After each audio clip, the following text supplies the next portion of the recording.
ఇప్పుడిప్పుడే corona virus కనుమరుగవుతుందని, దీంతో corona virus ముప్పు పూర్తిగా తొలగిపోయినట్లేనని భావిస్తున్న సమయంలో మరో వైరస్ టెన్షన్ పెడుతుంది. మొన్నటి వరకు ఆఫ్రికన్, యూరోపియన్ దేశాలలో హడలెత్తించిన మంకీ పాక్స్ వైరస్ ఇప్పుడు భారత్లో కూడా ప్రవేశించింది. దీంతో ప్రజలలో కొత్త భయం పుట్టుకుంది.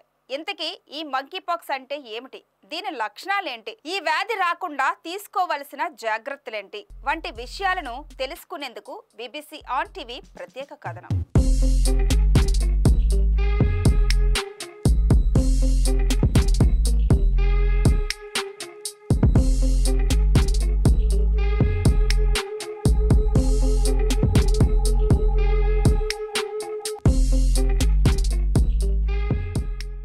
ప్రపంచ జనాభాను వణికించడానికి ప్రకృతి విపత్తులకు ఈ వైరస్లు కూడా తోడయ్యాయి. కరోనా మిగిల్చిన విషాదాన్ని ప్రపంచ దేశాలు ఇప్పటికీ మర్చిపోలేకపోతున్నాయి. అలాంటి టైంలో మరో వైరస్ అటాక్ చేయటం అందరినీ వణికిస్తోంది. అయితే ఈ వైరస్ ఇప్పటి వరకు ఇతర దేశాలను మాత్రమే గజగజలాడించింది. భారత్లోకి ఈ వైరస్ లక్షణాలు లేవని సంతోషించే కొద్ది సమయంలోనే ఫస్ట్ కేసు భారత్లో నమోదైంది. ఈ మంకీ పాక్స్ అనేది ఆర్థోపాక్స్ వైరస్ జాతికి చెందిన మంకీ పాక్స్ వైరస్ వల్ల కలిగే వైరల్ జునోటిక్ వ్యాధి. ఇది 1958లో ప్రయోగశాల కోతులలో మొదటిసారిగా కనుగొనబడింది. అందుకే దీనిని మంకీ పాక్స్ అని పిలుస్తారు. కానీ కోతులలో మొదటిసారిగా గుర్తించబడినప్పటికీ ఈ వైరస్ యొక్క ప్రాథమిక లక్షణాలు కొన్ని ఎలుకల జాతులు మరియు మనుషుల్లో కూడా కనబడినట్లు వైద్య శాస్త్రవేత్తలు గుర్తించారు. అయితే మంకీ పాక్స్ యొక్క చాలా కేసులు 2 నుండి 4 వారాలలో వాటంతట అవే పరిష్కారం అవుతాయి. కొన్ని సందర్భాల్లో తీవ్రంగా సమస్యలు ఏర్పడినప్పుడు ఆసుపత్రిలో చేరే అవసరం తప్పనిసరి కావచ్చు. ఈ ప్రాణాంతకమైన వ్యాధి లక్షణాలు పిల్లలు, గర్భిణీ స్త్రీలు మరియు రోగనిరోధక శక్తి లేని వ్యక్తులలో ఎక్కువగా కనిపిస్తాయని వైద్యులు చెప్తున్నారు.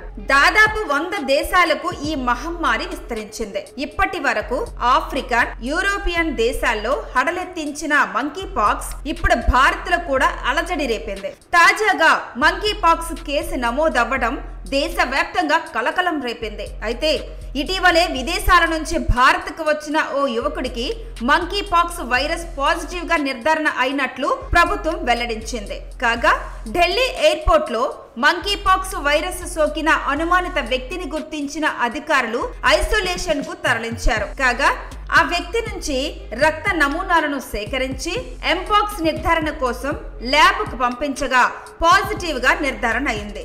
దీంతో భారత్లో మంకీ పాక్స్ వైరస్ పై ఆందోళన వ్యక్తమవుతోంది. మంకీ పాక్స్ వైరస్ పాజిటివ్ వచ్చిన వ్యక్తిలో వ్యాధి లక్షణాలు కనిపించినప్పటికీ అతని ఆరోగ్యం మాత్రం నిలకడగానే ఉందని కేంద్ర ఆరోగ్య శాఖ అధికారులు వెల్లడించారు.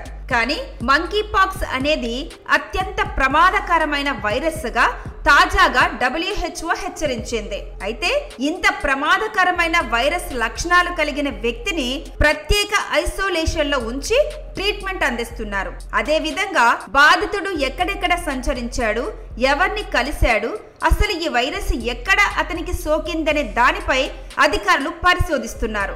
మొదట్లో ఈ ప్రాణాంతకమైన ఎంపాక్స్ వ్యాప్తి ఆఫ్రికా దేశాల్లో ఆందోళనకర రీతిలో ఉన్నట్లు ప్రపంచ ఆరోగ్య సంస్థ పేర్కొంటోంది. ఇప్పటికే 18,000 అనుమానిత కేసులు, 926 మరణాలు సంభవించాయని నివేదికలు చెప్తున్నాయి. కొత్త రకం కేసులు ఇప్పటి వరకు 258 నమోదైనట్లు ప్రపంచ ఆరోగ్య సంస్థ వెల్లడించింది. దీంతో మంకీ పాక్స్ కేసు నమోదు కావడంతో భారత్ కూడా అప్రమత్తమైంది. ఎయిర్పోర్ట్ల ద్వారా దేశంలోకి ప్రవేశించే వారిని క్షుణ్ణంగా పరిశీలించాలని ఇప్పటికే ప్రభుత్వం అధికారులకు ఆదేశాలు ఇచ్చింది. అలాగే మంకీ పాక్స్ వైరస్ ను గుర్తించేందుకు వీలుగా దేశంలో 32 ప్రత్యేక ల్యాబ్లను కూడా ఏర్పాటు చేసింది. అంతేకాకుండా ఢిల్లీ లాంటి ప్రదేశాల్లో ప్రత్యేక వార్డులను కూడా ఏర్పాటు చేసింది. ఇప్పటికే WHO సంస్థ ఈ ప్రాణాంతకమైన ఎంపాక్స్ వ్యాధి లక్షణాలను వివరించి ఇంతటి భయంకరమైన వ్యాధి బారిన పడకుండా ఉండేందుకు తీసుకునే జాగ్రత్తల గురించి ప్రజలకి ఎప్పటికప్పుడు చెప్తూనే ఉన్నారు. కాగా ఎంపాక్స్ లక్షణాలు ఏంటో ఓసారి తెలుసుకుందాం. విషయానికి వస్తే American health agency centres for disease control and prevention నివేదిక ప్రకారం మంకీ పాక్స్ వైరస్ సోకిన రోగి లాలాజలం, చెమట, వైరస్ సోకిన వ్యక్తి వినియోగించిన వస్తువుల ద్వారా ఆరోగ్యకరమైన వ్యక్తికి మంకీ పాక్స్ వైరస్ అటాక్ అయ్యే అవకాశం ఎక్కువగా ఉంటుంది. గర్భిణీ స్త్రీల నుంచి ఆమె బిడ్డకు కూడా ఈ వైరస్ సంక్రమిస్తుంది. ఎంపాక్స్ లక్షణాలు కనిపించడానికి 1 నుంచి 4 రోజులు సమయం పట్టే అవకాశం ఉంటుందని వైద్య నిపుణులు పేర్కొంటున్నారు. తలనొప్పి, జ్వరం, కండరాల నొప్పి, చలి, ఒంటిపై దద్దుర్లు, గొంతు వాపు వంటి లక్షణాలు ఈ వైరస్ సోకిన వారిలో సాధారణంగా కనిపిస్తాయి.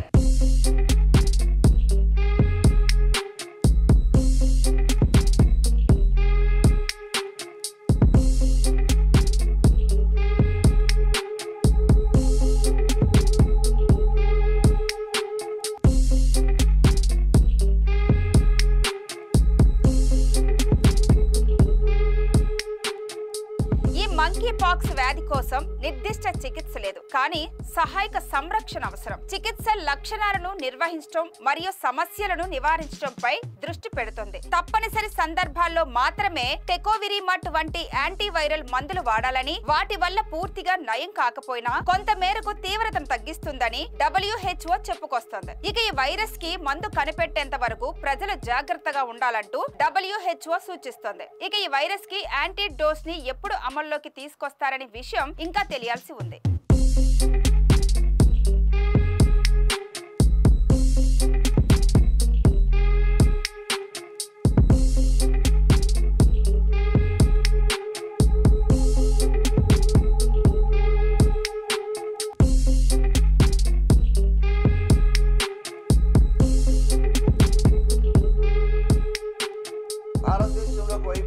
అనేక రాష్ట్రాల్లో వరదలు అతలాకుతలం చేస్తుంటే పిడుగులాంటి వార్త 72 గంటల ముందు మొట్టమొదటి ఎంపాక్స్ కేసుని దేశంలో నిర్ధారించినట్లుగా భారత ప్రభుత్వ ఆరోగ్య మంత్రిత్వ శాఖతో సహా all India institute of medical sciences Nagpur వారు కూడా ప్రకటించారు. ఎంపాక్స్ అనేటటువంటి ఈ కొత్త వ్యాధి భారతదేశంలో గత 3 సంవత్సరాలుగా ఒక 20 నుంచి 30 కేసుల వరకు కూడా బయటపడ్డాయి.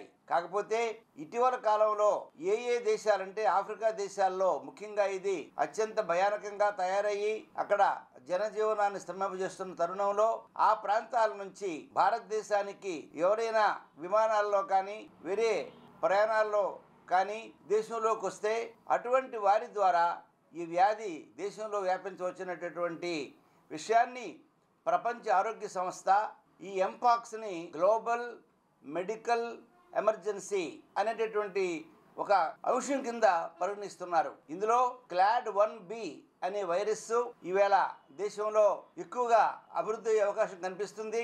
అయితే ప్రజలు ఏమాత్రం కూడా అధైర్యపడకుండా సాధారణంగా ఈ ఎంపాక్స్ అనేటటువంటి ఈ వ్యాధి ఒకరి నుంచి ఒకరికి దగ్గర సంబంధాలు, కాంటాక్ట్స్, అలాగే మొదట్లో యూరోప్లో కానీ ఆఫ్రికాలో కానీ స్వీడన్లో కానీ కనిపించేటప్పుడు సెక్షువల్ ఇంటర్ కోర్స్ అంటే స్వలింగికాముకుల మధ్య, అలాగే పురుషుడు స్త్రీ సెక్షువల్ ఇంటర్ కోర్స్లో కూడా ఇది బాగా కనిపించింది.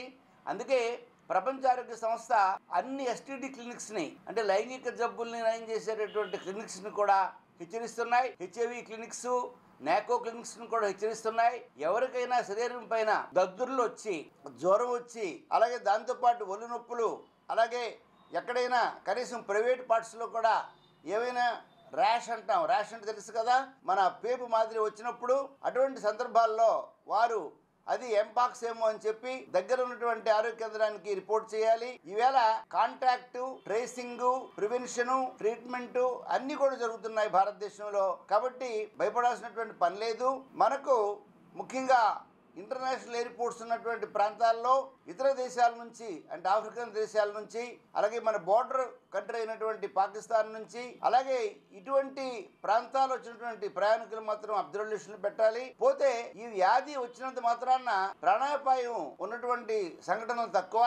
ఒక అధ్యయనం ప్రకారం 100 కేసుల్లో 8 లేక 9 మందికి మాత్రమే ప్రాణాపాయం జరుగుతుందని చెప్పి నిర్ధారణ అయింది.